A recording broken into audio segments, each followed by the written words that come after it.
Very good morning, students.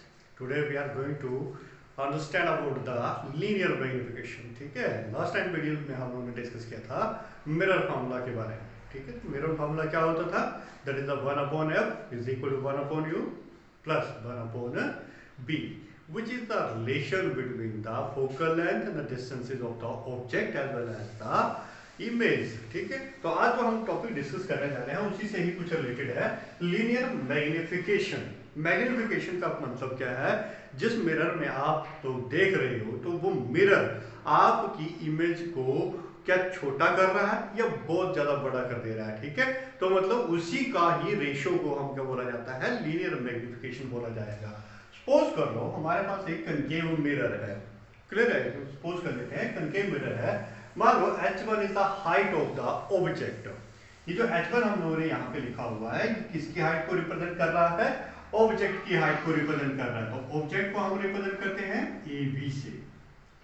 Clear बात? ठीक है, उसी तरह से after the refraction from the mirror it will produce the image. तो इमेज को मैंने नाम दे दिया A प्राइम B प्राइम. ठीक, जैसा कि यूजुअली हमने पीछे किया हुआ इन सभी के बारे में कि कैसे ऑब्जेक्ट को कहां पे प्लेस करके हमारी इमेज कैसे बनती है, इन सभी के बारे में हमने ऑलरेडी ही प्रीवियस वीडियोस में डिस्कस किया हुआ है. अगर वो वीडियोस आप लोगों ने नहीं देखी है तो पहले उन वीडियोस को देखो, तब जाकर के आपको इस चीज के बारे में समझ आएगी. ठीक है, तो यहाँ पे हमने क्या किया कि मान लो मेरे पास भाई एक ऑब्जेक्ट है जिसकी हाइट h1 है. तो h1 मान लेता हूँ किसके इक्विवेलेंट है? ये मान लेते हैं हम अप्रोक्सीमेटली 3 मीटर के इक्विवेलेंट है. ठीक है, कितने इक्विवेलेंट है? 3 मीटर के इक्विवेलेंट है और कोई ऑब्जेक्ट. और जैसे ही ये मिरर के ऊपर इसकी रिफ्लेक्शन पड़ रही है और रिफ्लेक्ट होने के बाद ये एक और इमेज बना रहा है इमेज के ऊपर.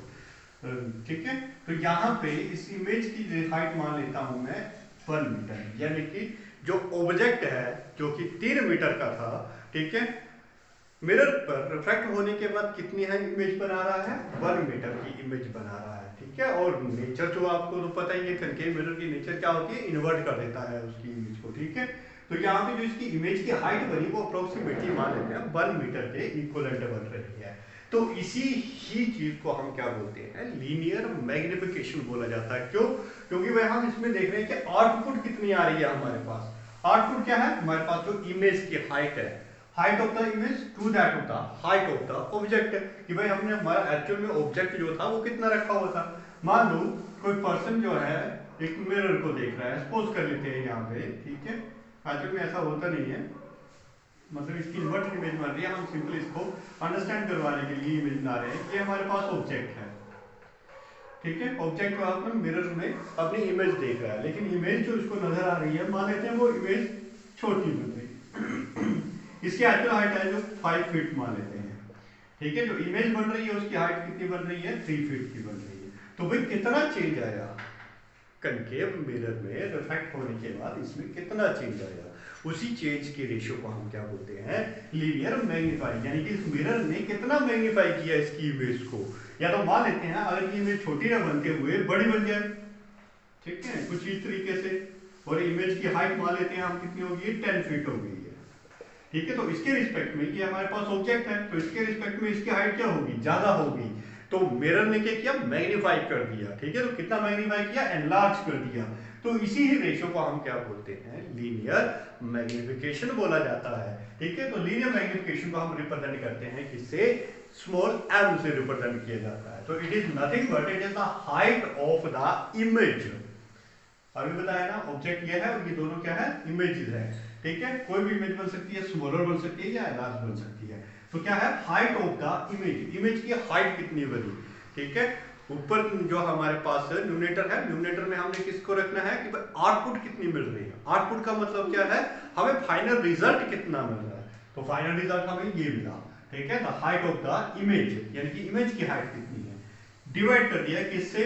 डिनोमिनेटर में किसको रखा? हाइट ऑफ द ऑब्जेक्ट, जो एक्चुअल में ऑब्जेक्ट की हाइट थी. ठीक है, उसको रखा है यहाँ पे. तो हम इसको कुछ ऐसे लिख दें, हाइट ऑफ द इमेज को हम रिप्रेजेंट कर रहे हैं किससे? h2 से रिप्रेजेंट कर रहे हैं. डिवाइड कर दिया height of the object which is represented by h1. तो linear magnification is nothing but it is the ratio of the height of the image to that of the height of the object. ठीक है, so we can write it as इस तरीके से.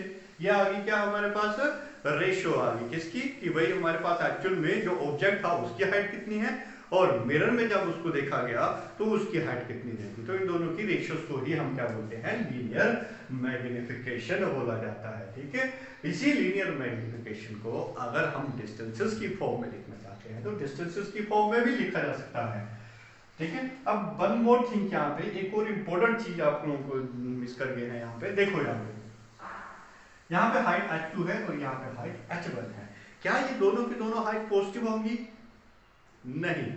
जैसा कि हम लोगों ने प्रीवियस वीडियो में साइन कन्वेंशंस पढ़े हुए थे। ठीक है, साइन कन्वेंशंस में मैंने आपको बताया था कि अगर जो प्रिंसिपल एक्सिस है इसको हम एक रेफरेंस लाइन मानते हैं। प्रिंसिपल एक्सिस से जितने ऊपर जितनी भी साइड्स होती हैं उनको हम क्या लेते हैं, पॉजिटिव साइड माना जाता है, और नीचे चले जाओगे तो वो क्या हो जाएगी, वैल्यू नेगेटिव हो जाएगी।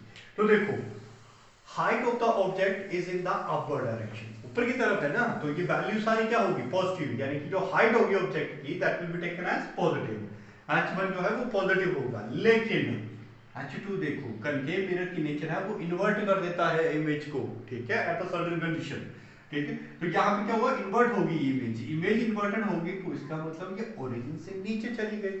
जब ओरिजिन से नीचे चली गई तो इसकी वैल्यू क्या हो जाएगी, नेगेटिव हो जाएगी। तो यहाँ पे हम इसके साथ में एक नेगेटिव साइन का भी यूज करेंगे। तो ये नेगेटिव साइन बताएगा हमें कि जो इमेज बन रही है वो कैसी है, इन्वर्टेड इमेज है। इन्वर्टेड का मतलब प्रिंसिपल एक्सिस से नीचे की तरफ बन रही है इमेज। यहां तक बात क्लियर हुई? ठीक है, अब आ जाओ हमारे पास, अब इसी ही मैग्निफिकेशंस को हम डिस्टेंसेस की फॉर्म में भी बता सकते हैं। डिस्टेंसेस मतलब अगर ये मेरे पास ऑब्जेक्ट है ये, जो कि कितने डिस्टेंस पर होगा, u डिस्टेंस पर होगा, कहां से, पोल से। ये हमारे पास पोल होता है। जैसा कि हमने प्रीवियस वीडियोस में देखा कि जो हम जितनी भी डिस्टेंसेस को नोट करते हैं वो कहां से नोट की जाती हैं, पोल से नोट की जाती हैं।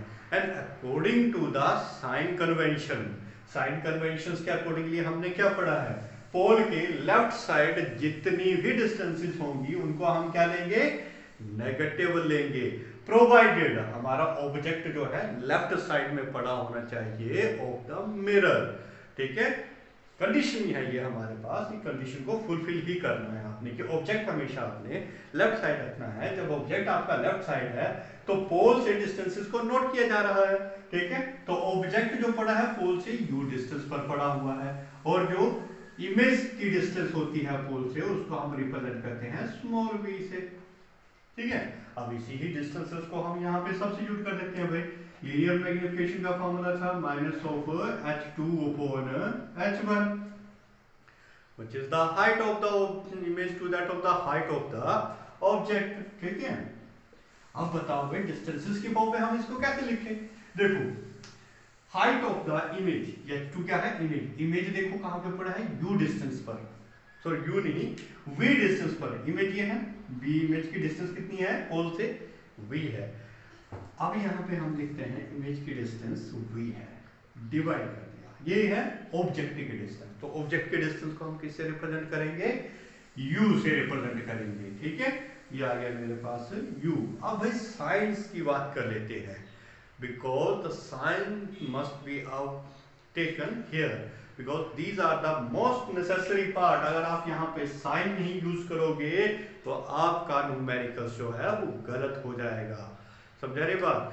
साइन कन्वेंशन अच्छे से प्रिपेयर करने हैं तब जाकर के आप इनको बना सकते हो। ठीक है, कैसे लेंगे साइन, देखो जैसे हमने साइन कन्वेंशंस पढ़े हैं, साइन कन्वेंशंस के अकॉर्डिंगली मैंने क्या बोला, पोल के लेफ्ट साइड जितनी भी डिस्टेंसेस होंगी, ये है मेरा पोल, तो पोल के मैं लेफ्ट साइड जा रहा हूँ, तो लेफ्ट साइड जा रहा हूँ तो मेरी डिस्टेंसेस क्या हो जाएगी, नेगेटिव होगी। जबकि पोल के राइट साइड में जाऊंगा तो डिस्टेंसेस क्या होगी, पॉजिटिव होगी। लेकिन इस मिरर के अकॉर्डिंगली पोल के लेफ्ट साइड पड़ा है ऑब्जेक्ट और इमेज भी लेफ्ट साइड बन रही है, तो दोनों की डिस्टेंसेस क्या होगी, नेगेटिव होंगी। इसलिए हम यहाँ पे क्या यूज करेंगे, दोनों साइन के साथ नेगेटिव साइन का यूज किया जाएगा। बात समझा गई है? ठीक है, अब देखो भाई नेगेटिव साइन से नेगेटिव साइन कट गया, तो m will comes out to be minus of h2 upon h1 will be equal to the what, p upon u। So that is the master formula of the linear magnification in terms of the heights as well as the distances. तो height की term में भी इसको लिख लिया और distance की term में भी हम इसको लिख लिया, ठीक है।